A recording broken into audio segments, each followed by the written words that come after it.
Yo solo quiero pegar en la radio. Yo solo quiero pegar en la radio. La Revolución Mexicana fue un conflicto armado que tuvo lugar en México, dado inicio el 20 de noviembre de 1910. Históricamente suele ser referido como el acontecimiento político y social más importante del siglo XX en México. Los antecedentes del conflicto se remontan a la situación de México bajo el Porfiriato. Desde 1876, el general oaxaqueño Porfirio Díaz ejerció el poder en el país de manera doctrinal. La situación se prolongó por 34 años, durante los cuales México experimentó un notable crecimiento económico y estabilidad política. Estos logros se realizaron con altos costos económicos y sociales, que pagaron los estratos menos favorecidos de la sociedad y la oposición política al régimen de Díaz.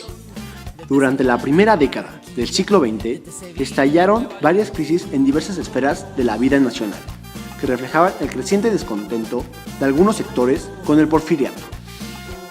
Cuando Díaz aseguró en una entrevista que se retiraría al finalizar su mandato sin buscar la reelección, la situación política comenzó a girarse. La opción al gobierno cobró relevancia ante la postura manifestada por Díaz. En este contexto, Francisco I. Madero realizó diversas giras en el país con miras a formar un partido político que elegiría a sus candidatos en una asamblea nacional y competiría en las elecciones. Díaz lanzó una nueva candidatura a la presidencia y Madero fue arrestado en San Luis Potosí por sedición. Durante su estancia en la cárcel, se llevaron a cabo las elecciones que dieron el triunfo nuevamente a Díaz. Madero logró escapar de la presión estatal y huyó a los Estados Unidos. Desde San Antonio proclamó el Plan de Sánchez, que llamaba a tomar las armas contra el gobierno de Díaz el 20 de noviembre de 1910. El conflicto armado tuvo lugar en primera instancia al norte del país y posteriormente se expandió a todas partes en el territorio nacional.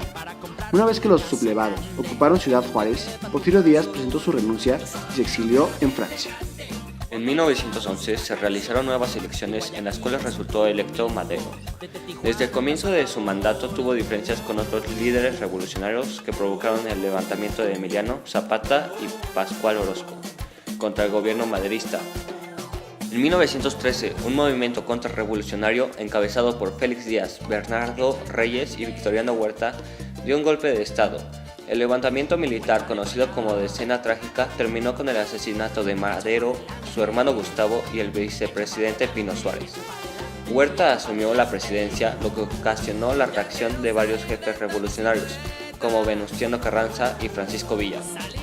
Tras poco más de un año de lucha y después de la ocupación estadounidense de Veracruz, Huerta renunció a la presidencia y huyó del país. A partir de ese suceso, se profundizaron las diferencias entre las facciones que habían luchado contra Huerta, lo que desencadenó nuevos conflictos. Carranza, jefe de la revolución, de acuerdo con el Plan de Guadalupe, convocó a todas las fuerzas a la Convención de Aguascalientes para nombrar a un líder único. En esa reunión, Eulalio Gutiérrez fue designado presidente del país, pero las hostilidades reiniciaron cuando Carranza desconoció el acuerdo. Después de derrotar a la convención, los constitucionalistas pudieron iniciar trabajos para la redacción de una nueva constitución, además de llevar a Carranza a la presidencia en 1917. La lucha entre facciones estaba lejos de concluir. En el reacomodo de las fuerzas fueron asesinados los principales jefes revolucionarios: Zapata en 1919, Carranza en 1920, Villa en 1923 y Obregón en 1928. Actualmente no existe un consenso sobre cuándo terminó el proceso revolucionario.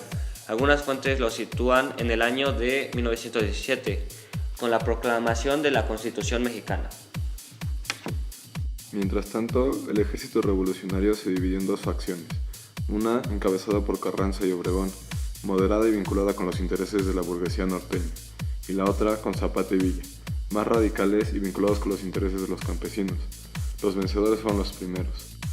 De acuerdo con su promesa, cuando los constitucionalistas triunfaron, Carranza promulgó la Constitución de 1917, que rige actualmente en México, y con el tiempo, tras diversas modificaciones, incorporó varias de las demandas sociales reivindicadas por los movimientos revolucionarios y antecesores. Zapata fue asesinado en Chinameca en 1919. 4 años más tarde, la misma suerte tuvo Villa.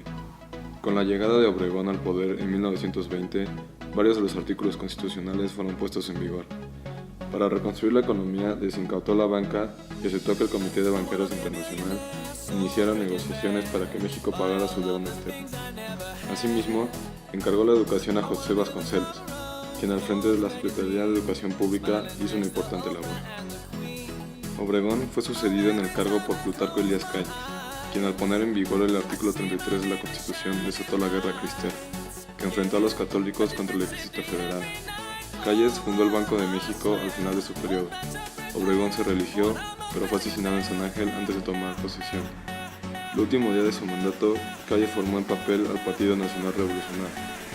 Así dio principio al periodo conocido como Maximato, porque había presidente, pero Calles, como jefe máximo de la Revolución Mexicana, era quien en realidad tenía el poder. El Congreso nombró como presidente interino a Emilio Portes Gil, quien en 1929 llegó a un acuerdo con el clero que puso fin a la cristiada.